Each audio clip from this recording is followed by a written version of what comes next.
Hello friends. Tally prime के इस playlist में आपका फिर से स्वागत है। तो हम लोगों ने लास्ट वीडियो में क्या सीखा था कि कंपनी कैसे क्रिएट करते हैं, B to B intra state का इंट्रीज कैसे करते हैं टैली में, इंटर स्टेट का कैसे इंट्रीज होता है, ठीक है, बी टू बी में। फिर हम लोग सीखे थे B to C inter state में कैसे इंट्रीज होता है, मतलब सेम स्टेट में अगर किसी कंज्यूमर को माल बेचना है तो उसका एंट्री कैसे होता है, ठीक है। और अगर कंज्यूमर उस माल को, कुछ माल डैमेज माल को रिटर्न करता है तो उसकी एंट्री क्रेडिट नोट में कैसी होती है। उसके बाद हम लोग ने रिपोर्ट देखा था जीएसटीआर वन में कि जीएसटीआर वन में रिपोर्ट कैसे जनरेट होता है, ठीक है। और आज का जो वीडियो का टॉपिक है हम लोग का, वो है B to C inter state. B to C inter state का मतलब ये है कि इसका कुछ कंडीशन होता है। कंडीशन क्या है कि जो आप माल बेच रहे हैं उसमें क्या होता है कि आपका जो आप किसी कस्टमर को माल बेच रहे हैं तो वो कस्टमर जीएसटी में रजिस्टर्ड नहीं होना चाहिए, क्योंकि आप जिसको बेच रहे हैं वो बी टू सी है, मतलब बिजनेस टू कस्टमर के पास माल जा रहा है, इसलिए इसका नाम होता है बी टू सी, ठीक है। और दूसरा कंडीशन क्या है इसमें, कि एक और कंडीशन इसमें कि ये माल आप जिसको बेच रहे हैं वो किसी दूसरे स्टेट में होना चाहिए, मतलब एक स्टेट से दूसरे स्टेट में, मतलब one state to another state में माल बिकना चाहिए, ठीक है। दूसरा कंडीशन इसमें और क्या है कि लाइक मैं एक एग्जांपल के तहत पे बता रहा हूँ कि अगर आप वेस्ट बंगाल के सेलर हैं, मतलब आप आपका जो ऑफिस है या आपका जो बिजनेस है वो वेस्ट बंगाल में है, और आप किसी महाराष्ट्र के कस्टमर को माल बेच रहे हैं और वो जो महाराष्ट्र का कस्टमर है वो जीएसटी में रजिस्टर्ड नहीं है, ठीक। तो उस केस में क्या होगा, ये बी टू सी लार्ज में इनवॉइस बनेगा, ठीक है, बी टू सी लार्ज, ठीक है।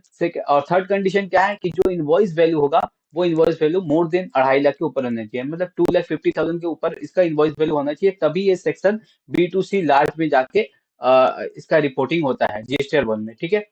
तो ये कुछ कंडीशंस है, ठीक है। जैसे ये मेरा कहाँ से हट गया, हाँ, ये कुछ कंडीशन इसको फुलफिल करना पड़ेगा, ठीक है। और इसका एंट्री कैसे होता है टैली में, तो हम लोग देखते हैं। तो एक कंपनी है, एक कस्टमर है जिसका नाम है श्री इलेक्ट्रॉनिक्स, ठीक है, श्री इलेक्ट्रॉनिक्स। इसको हम लोग कुछ माल बेच रहे हैं, क्लोथिंग एंड शूज, ठीक है। ये मुंबई का एक कस्टमर है और मैं एक वेस्ट बंगाल में बैठा हुआ सेलर हूँ, ठीक है। तो मैं इसको माल बेचूंगा तो इसका एंट्री कैसे होता है मैं एक बार दिखाऊंगा, उसके बाद मैं रिपोर्ट दिखाऊंगा कि अभी तक जितना भी हम लोगों ने बना दिया। एक तो मैं रिपोर्ट दिखाऊंगा B to C inter state का क्या रिपोर्ट, कहाँ कहाँ पे इसका इम्पैक्ट पड़ता है जीएसटीआर वन में, और उसका क्रेडिट नोट भी हम लोग क्रिएट करेंगे, ठीक है। ये सब चीज होने के बाद हम लोग एक बार पूरा कंप्लीट जीएसटीआर वन देखेंगे कि जीएसटीआर वन जितना भी मैंने एंट्री किया है उसका क्या इम्पैक्ट पड़ता है और कैसे इसको एक्सपोर्ट करते हैं। देखिए एक्सपोर्ट तो होगा नहीं क्योंकि मेरा टेली प्राइम एडुकेशन वर्जन है, बट कैसे ये रिपोर्ट जनरेट होगा ये सब मैं आपको प्रोसेस बता दूंगा। चलिए, तो चलिए स्टार्ट करते हैं एंट्रीज करना। तो हम लोग आ गए, हम लोग का जो कंपनी था क्रिएट किया हुआ ऑलरेडी वो आर्यन इंटरप्राइज था, तो इसी में हम लोग एंट्री करेंगे, ठीक है। तो क्या है कंपनी श्री इलेक्ट्रॉनिक्स। पहले हम लोग वाउचर में जाते हैं, वी प्रेस करते हैं, वी से मेरा वाउचर खुल जाता है, आपको पता होगा। और मेरा लास्ट एंट्री जो सेल्स में किया हुआ था तो सेल्स में ये वाउचर डिफॉल्ट पड़ा हुआ है। नहीं, अगर कहीं और आता है तो आपको F8 दबाना है और सेल्स में आ जाइएगा। तो मेरा जो डेट है इसका मैं दे देता हूँ 1/4/23, ठीक है, 1/4/23 मैंने दे दिया। क्या नाम है, श्री इलेक्ट्रॉनिक्स, ठीक है। तो श्री इलेक्ट्रॉनिक्स का कोई लेजर नहीं है, चलिए बनाते हैं। क्रिएट से बना सकते हैं या फिर अल्ट सी, इसका शॉर्टकट की अल्ट सी, मतलब क्रिएट, क्रिएट करना, कोई भी चीज क्रिएट करना अल्ट सी से होता है, ठीक है, लेजर हो या फिर आइटम्स हो। चलिए यहाँ पे बनाते हैं श्री इलेक्ट्रॉनिक्स, तो इसका नाम है श्री इलेक् इलेक्ट्रॉनिक्स, ठीक है। क्या बोल रहा है, बोला बना हुआ है already, the name already exist, ये बना हुआ है। चलिए इसको अभी के लिए हटा देते हैं, मैं दिखा दूंगा कैसे बनता है। मैं हटा के शुरू से दिखाता हूँ कैसे बनता है। अल्ट सी, कॉपी कर लेते हैं, श्री इलेक्ट्रॉनिक्स सन्डी डेटर्स में आता है, ठीक है। इसका एड्रेस क्या है ये डाल देते हैं अपने रिकॉर्ड के लिए, महाराष्ट्र स्टेट, पिन कोड 700052, ठीक है। अब ये क्या है, ये तो कोई कंपनी नहीं है, ये तो एक कस्टमर है, ठीक है। तो इसका क्या डालेंगे, अनरजिस्टर्ड और कंज्यूमर, या तो फिर अनरजिस्टर्ड या कंज्यूमर, हो सकता है इसका कोई दुकान हो श्री इलेक्ट्रॉनिक्स बोल के, बट वो जीएसटी में रजिस्टर्ड नहीं हो। तो क्या होगा कि ये तो अपना एक बिजनेस चला रहा है बट जीएसटी में रजिस्टर्ड नहीं है, क्योंकि इसका टर्नओवर उतना नहीं होगा, 40 लैक्स नहीं होगा, क्योंकि महाराष्ट्र के लिए 40 लैक्स टर्नओवर चाहिए जीएसटी रजिस्ट्रेशन के लिए। देखिए आपका अगर टर्नओवर 10,000 भी है, 20,000 भी है, 1 लाख रुपए भी है ना, तब भी आप जीएसटी रजिस्ट्रेशन ले सकते हैं, इसमें कोई इशू नहीं है। बट आपका टर्नओवर अगर 40 लाख के ऊपर है तो मैंडेटरी हो जाता है आपको जीएसटी रजिस्ट्रेशन लेना, ठीक है। तो यहाँ पे हम लोग सेलेक्ट कर लेते हैं अनरजिस्टर्ड और कंज्यूमर, ठीक है। सेलेक्ट करके कस्टमर एक्सेप्ट कर लिए। अब देखिए यहाँ पे जो डिटेल्स है, हो सकता है आप किसी कुरियर के थ्रू माल भेजे, ठीक है, या फिर आपको कोई ऐसा कुरियर हो जिससे आप टाई अप करके रखें, उससे आप माल भेज रहे होंगे, तो डॉकेट नंबर ये सारा वो लोग कुरियर वाला प्रोवाइड करा देंगे, ठीक है, तो इसको आप फिल कर लीजिएगा, ठीक है। व्हीकल नंबर जरूरत नहीं पड़ता है, सब कुछ डॉकेट नंबर ये सब है तो आप फिल कर सकते हैं, ठीक है। हम लोग इसको विदाउट फिल किए आगे बढ़ते हैं। यहाँ पे नाम आ गया सीज इलेक्ट्रॉनिक्स, बिल टू कहाँ जाएगा, शिप टू कहाँ जाएगा, ठीक है, ये अनरजिस्टर्ड है, देखिए यहाँ आ गया अनरजिस्टर्ड इन कंज्यूमर, इंडिया में है, ठीक है। क्या आइटम्स है, क्लोथिंग, तो क्लोथिंग को सिलेक्ट करते हैं। आपको पता होगा कि ये क्लोथिंग का आइटम कैसे मैंने बनाया था, तो अपना पुराना वीडियो अगर प्लेलिस्ट अगर फॉलो कर रहे होंगे तो आपको पता होगा ये कैसे क्रिएट किया गया है, ठीक है। तो मेरे कितना क्वांटिटी सेल कर रहे हैं, 190, 190। क्या प्राइस है, 700, 700 क्यों आया ये भी आपको पता होगा अगर वीडियो देख रहे हैं मेरा। 5% का लेजर कैसे बना है, कैसे क्रिएट होता है, ये भी आपको पता ही होगा, नहीं पता है तो वीडियो देख लीजिए पूरा प्लेलिस्ट का। और मेरा जो वीडियो है ना वो डिटेल में रहता है, कुछ लोग बोलते हैं कि इतना बहुत बड़ा वीडियो हो जाता है।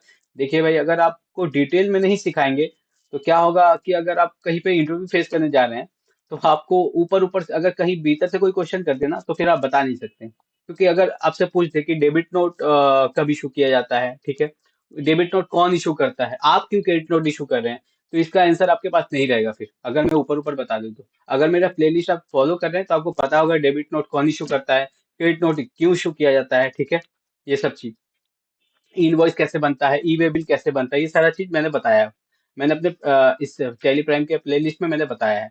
और देखिए यहाँ पर भी मैंने डिटेल में बताया कि ये जब 2.5 लाख के ऊपर होता है तभी आपका B2C लार्ज में जाता है, मैंने ये कंडीशन यहाँ लिख दिया कि ये सब कंडीशन है।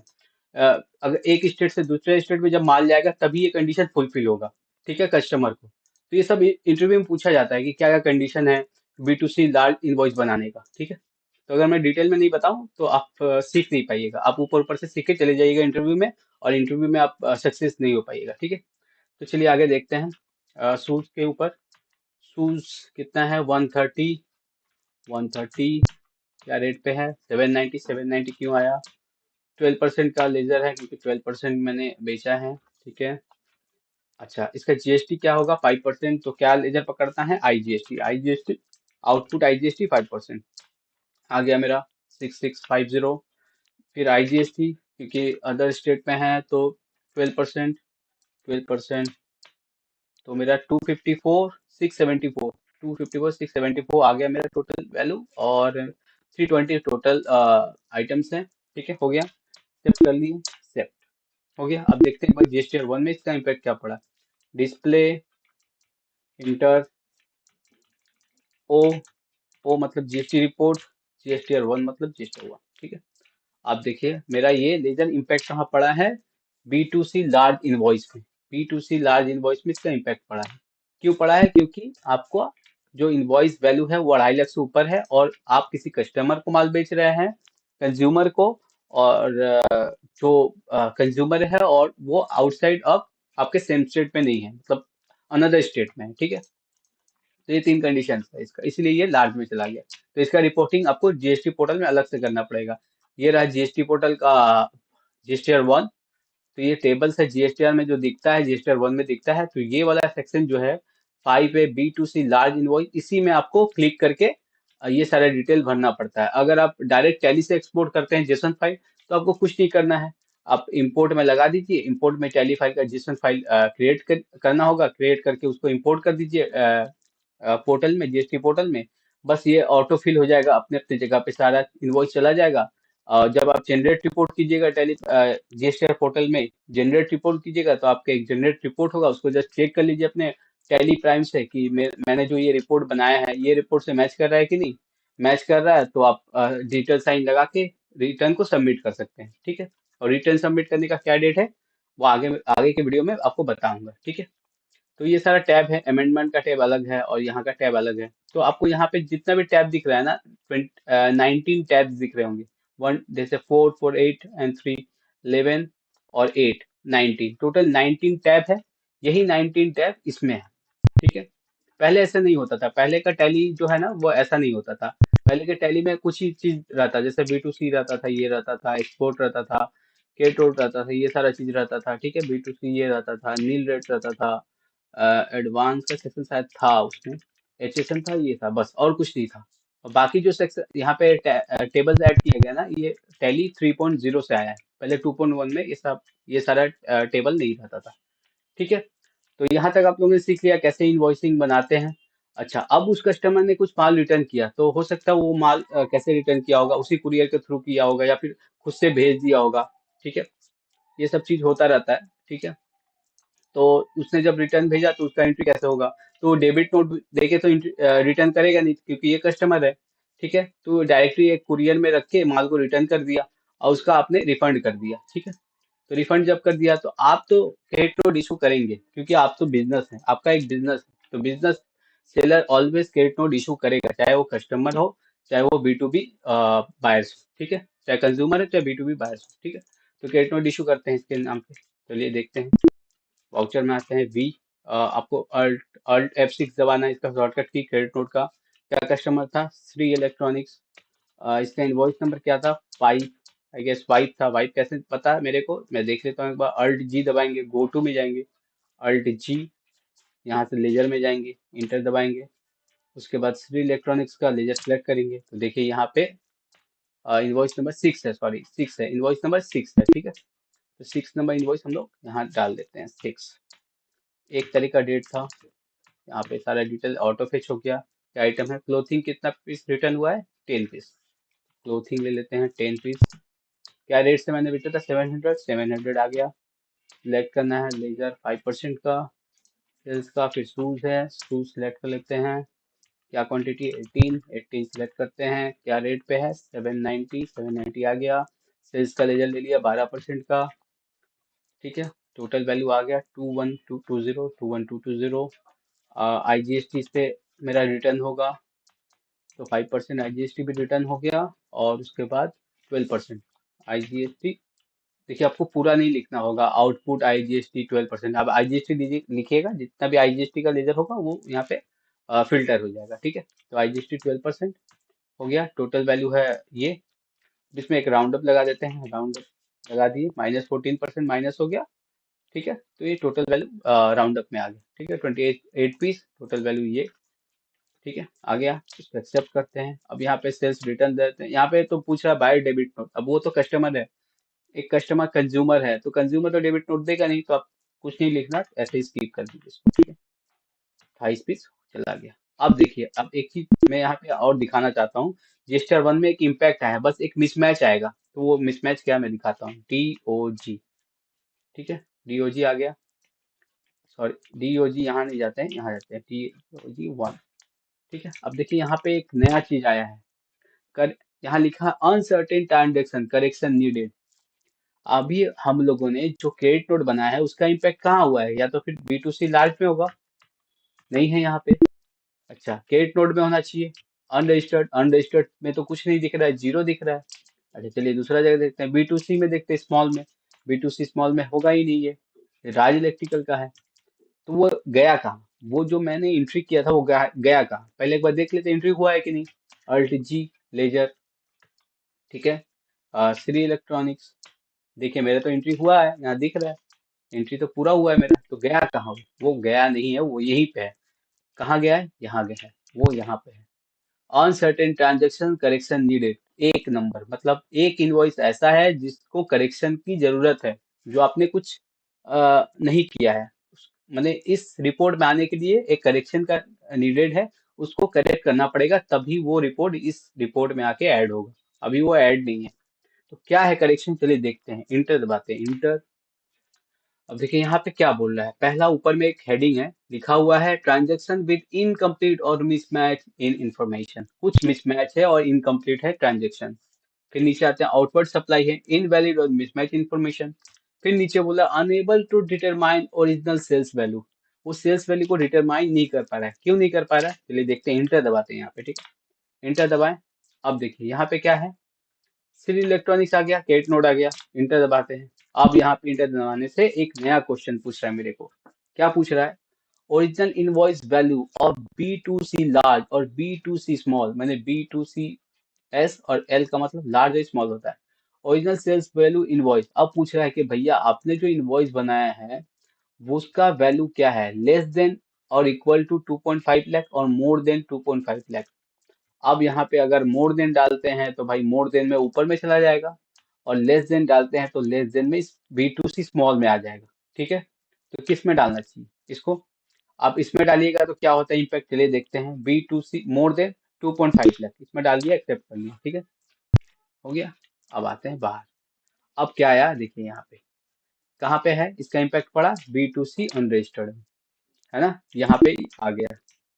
क्यों आया? क्योंकि B2C डेबिट नोट अनरजिस्टर्ड का मतलब ये 2.5 लाख का जितना भी है वो यहाँ चला जाएगा। अगर आपने B2C स्मॉल दिया रहता इस लेजर का नाम, ठीक है, इसका अगर B2C स्मॉल दिया रहता तो ये यहाँ पे नहीं जाता, ये कहीं और जाता। कहाँ जाता? ये जाता यहाँ पे B2C स्मॉल में। ठीक है, इसको मैं डिलीट करके एक बार दिखा देता हूँ, या तो फिर इसका करेक्शन हम लोग कर सकते हैं। कैसे करेंगे देख लेते हैं। Exception report, change value, nature update, यहाँ से नहीं होता है। बेसिक वैल्यू, इसका एक रिपोर्ट है, मैं दिखा देता हूँ कहाँ से होता है। चलिए उसको अभी बाद में देखते हैं, अभी के लिए मैं डिलीट कर देता हूँ इस रिपोर्ट को। डिलीट कर दिया, फिर से हम बना दें कैट नोट। ठीक है, वाउचर में गए, श्री इलेक्ट्रॉनिक्स, 6 नंबर, डेट है क्या? 1/4/23। इलेक्ट्रॉनिक्स, क्लोथिंग, कितना पीस है? 10, 700 रुपया। ओह शिट, मैं सेव कर दिया इसको गलती से। हाँ यहाँ पे थे, शूज, शूज कितना है? 18। क्या आ गया टोटल? अब इसमें IGST डालना है 5%, और इसमें डालना है आपको 12%, IGST 12%। अच्छा, इसमें राउंड अप भी मार देते हैं हम लोग, राउंड ऑफ, यस कर देते हैं, सेल्स रिटर्न कुछ नहीं देना है, यस, हो गया मेरा लेजर। अब आते हैं GST रिपोर्ट में, DO1। DO1 में देखिए अभी यहाँ पे आ गया है फिर से। अगर मैं इसको स्मॉल में डालता हूँ, इंटर दबाता हूँ, अगर मैं इसको स्मॉल में डालता हूँ, लेस देन और इक्वल टू 2.5 लाख, इंटर दबाया, जस्ट किया, देखिए कहाँ गया ये चला जाएगा स्मॉल में। इसका इम्पैक्ट कहाँ पड़ा? स्मॉल में, ये रहा श्री इलेक्ट्रॉनिक्स, है ना। तो अगर ये B2C लार्ज का ही है पार्ट, तो आप इसमें डालिए B2C अनरजिस्टर्ड में, क्रेडिट नोट अनरजिस्टर्ड। अगर ये इसका पार्ट नहीं है तो आप इसमें मत डालिए, ठीक है। अगर ये कब डालिएगा? जब B2C स्मॉल में, देखिए कभी कभी क्या होता है ना कि B2 स्मॉल स्मॉल का जो क्रेडिट नोट है वो यहीं पे आ जाता है, ठीक है, क्रेडिट नोट का और डेबिट नोट सारा इसी में आ जाता है, ठीक है, देखिए। और कभी कभी इसमें आके वो ऐड होता है, ठीक है। तो टैली का कुछ कुछ ग्लिच है, वो हो सकता है, ये ग्लिचों का इशू है, ठीक है। तो आप क्या कीजिएगा, B2C small more than 2.5 lakh में डालिएगा ताकि यहाँ पे आ जाए, ठीक है, ताकि आप इसको एक बार इसको एनालाइज कर पाए कि हाँ B2C लार्ज का जो क्रेडिट नोट है वो इस वाले सेक्शन में आया है, ठीक है। तो यहाँ तक आपको वीडियो समझ में आ गया होगा, आई होप। नेक्स्ट वीडियो हम लोग देखेंगे अगले सेक्शन के ऊपर, कि सपोज करते हैं कि कोई इनवॉइस अगर करेक्शन करना है, सपोज आपका कोई इनवॉइस है B2B का, इंट्रा स्टेट का, अगर B2B का इनवॉइस है, हाँ, और उसका जो रेट है वो 660 नहीं, वो 700 रुपया है, जिसको सेल कर रहे हैं 700 है, तो आप क्या नया से इनवॉइस बना के दीजिएगा उसको? नहीं दीजिएगा, ठीक है। आप क्या कीजिएगा, एक डेबिट नोट दीजिएगा, आप वो भी नहीं दीजिएगा। तो आपको एक करेक्शन करना होगा इनवॉइस में, ठीक है, वो करेक्शन को बोलते हैं अमेंडमेंट। तो अमेंड कैसे किया जाता है इनवॉइस में, वो हम लोग देखेंगे कि अमेंड क्या होता है और कैसे किया जाता है, या फिर इनवॉइस नंबर चेंज करना है उसका अमेंड कैसे होगा, ठीक है, ये सब हम लोग नेक्स्ट वीडियो में सीखेंगे। यहाँ तक के लिए आप लोग सीख लिए हैं, तो लाइक शेयर और सब्सक्राइब करना ना भूलें। नेक्स्ट वीडियो के लिए आप वेट कीजिए, मेरा नेक्स्ट वीडियो कल ही आ सकता है इसके ऊपर, ठीक है। चलिए बाय, थैंक यू।